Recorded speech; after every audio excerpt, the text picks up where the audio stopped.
A man is standing in a hospital. Doctors are staring at his right arm, or what's left of it. The cut is rough, uneven, done with a cheap, dull blade. But it's precise enough that one surgeon later says, "Whoever did this knew exactly where to cut." The man did it himself, alone 30 meters underground, with a multi-tool you wouldn't trust to open a can. For 127 hours, his arm was pinned under a boulder in a canyon. Nobody knew he'd entered. No signal. No partner. No one coming. By day 6, he made a choice so extreme that trauma surgeons struggle to hear the full details. And the thing that put him there, one tiny habit almost every hiker ignores. If you were trapped in that canyon, would you have made the same choice? April 2003. Utah desert. Aron Ralston wasn't some amateur.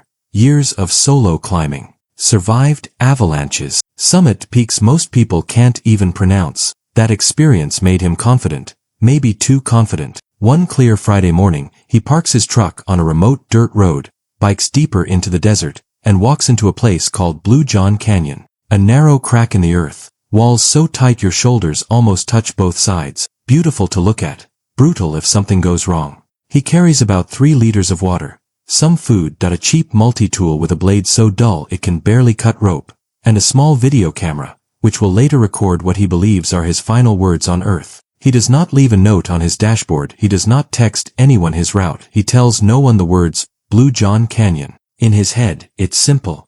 I'll be back tonight. The canyon has other plans. Late afternoon. He's deep inside the slot now. Walls barely 3 feet apart.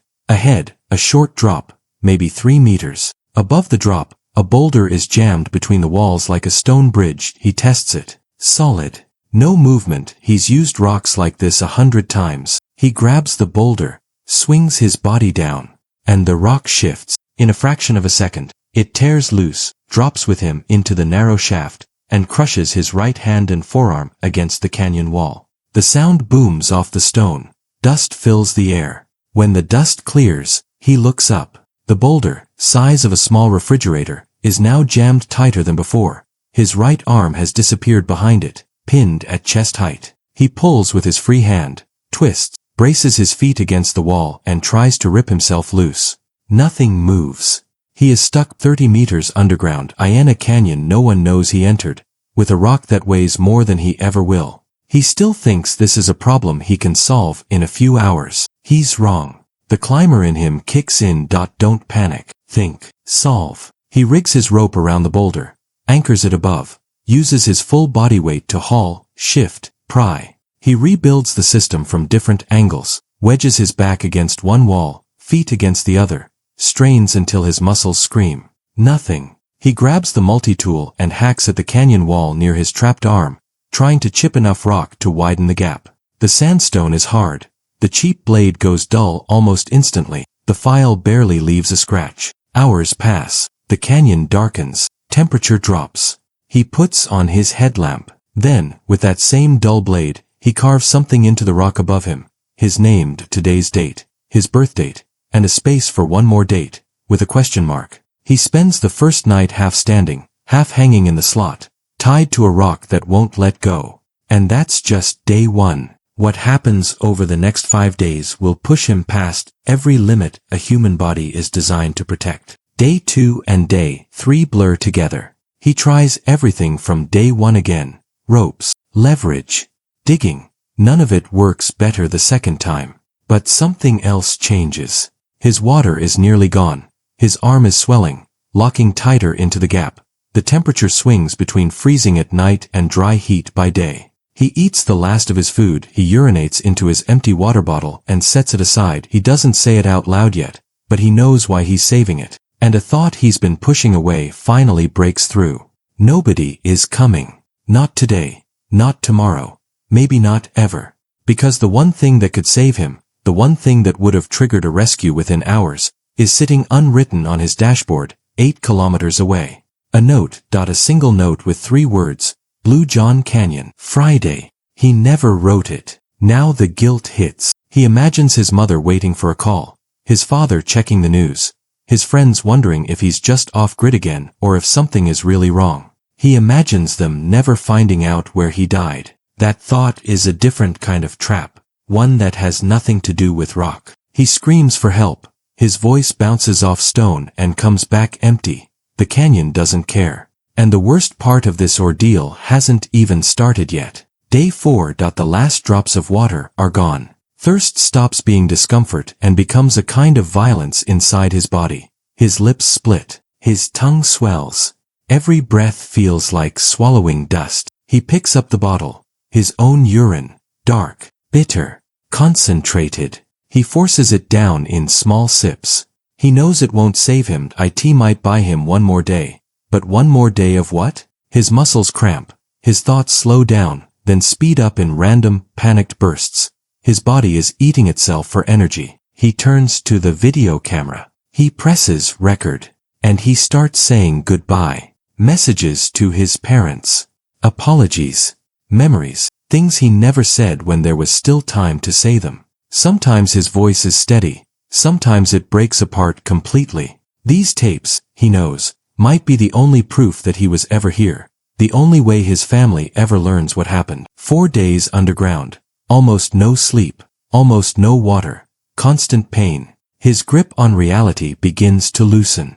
And then his mind shows him something that changes everything. He starts seeing things, shapes in the dark, voices from nowhere, imagined rescuers above the slot. Then, one image cuts through all of it. He sees a small boy 3, maybe 4 years old, running toward him, laughing. The boy has one arm. Aron's missing arm. The child looks up at him, not with sadness, with recognition, as if to say, "Dad, come home." Call it a hallucination. Call it something deeper. Call it a brain under impossible stress, building a reason to keep fighting. It doesn't matter what it is. It does one thing. It rips his mind out of the present, out of the canyon, out of the rock, out of the dying, and throws it into a future. A future where he has a son, family to life, and one arm. In that moment, a switch flips. The boulder is never going to move. If he wants that future, the thing that has to change is his body. And now the most disturbing part of this story begins. He's thought about it before. Amputation. Early on, he pressed the blade against the tiny strip of skin between rock and wall. The knife barely broke the surface. The pain was instant. Electric. He stopped. Now he looks at his arm differently. Not as part of himself. As the thing between him and survival. He knows anatomy, bones, muscles, tendons, arteries, nerves. And he knows one cold fact, that cheap blade will never cut through bone, which means the bones have to break first. Using the boulder as a vise and his own body as a lever, he begins to torque his forearm. He twists. He wrenches. He forces the bones against the edge of the rock. Every movement sends a shockwave up into his shoulder. Every instinct in his body screams at him to stop. He doesn't. Then he hears it. A snap. Then another. The radius and ulna, the 2 bones in his forearm, crack under deliberate, self-inflicted force. For most people, that sound would be the end of the story. For Aron, it's the first real exit sign he's seen in 5 days. A broken arm can be separated. A whole arm, pinned forever, is a death sentence. Now there's only one thing still connecting him to that boulder. Everything soft. Skin, muscle, tendons, nerves, blood vessels. And he has a dull knife, a pair of pliers, and no anesthesia.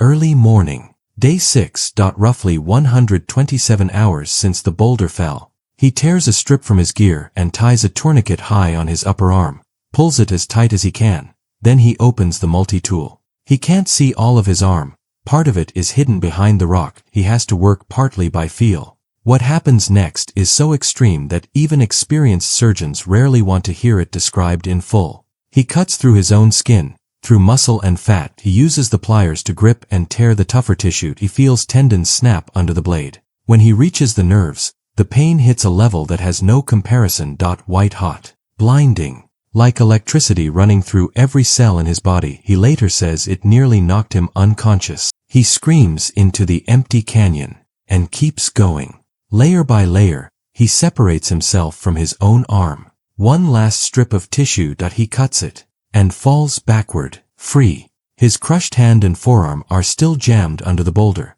but Aron Ralston is no longer attached to that rock. He tightens the tourniquet. He's shaking, dizzy, soaked in blood, severely dehydrated, barely conscious.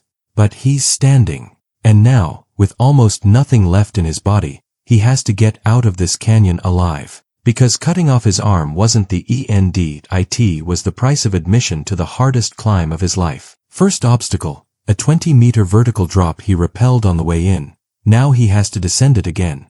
With one arm. He rigs his rope, feeds it through his gear, controls his descent with his one remaining hand. One slip, one moment of lost grip. He dies at the bottom. He leans back over the edge. Inch by inch, he lowers himself down the wall. He reaches the floor. He stumbles through the rest of the slot, past pools, past choke points, until the walls finally open, and he steps out into full, blinding desert sunlight. But his truck is still 8 kilometers away. Walk, sit, breathe, stand up, walk again. At one point he finds a small water stash he'd left on the way in. He drinks, just enough to keep his legs moving. The same desert that swallowed him for 6 days now gives him one thing the canyon never did. Visibility. Someone might actually see him. A Dutch family is hiking in the area.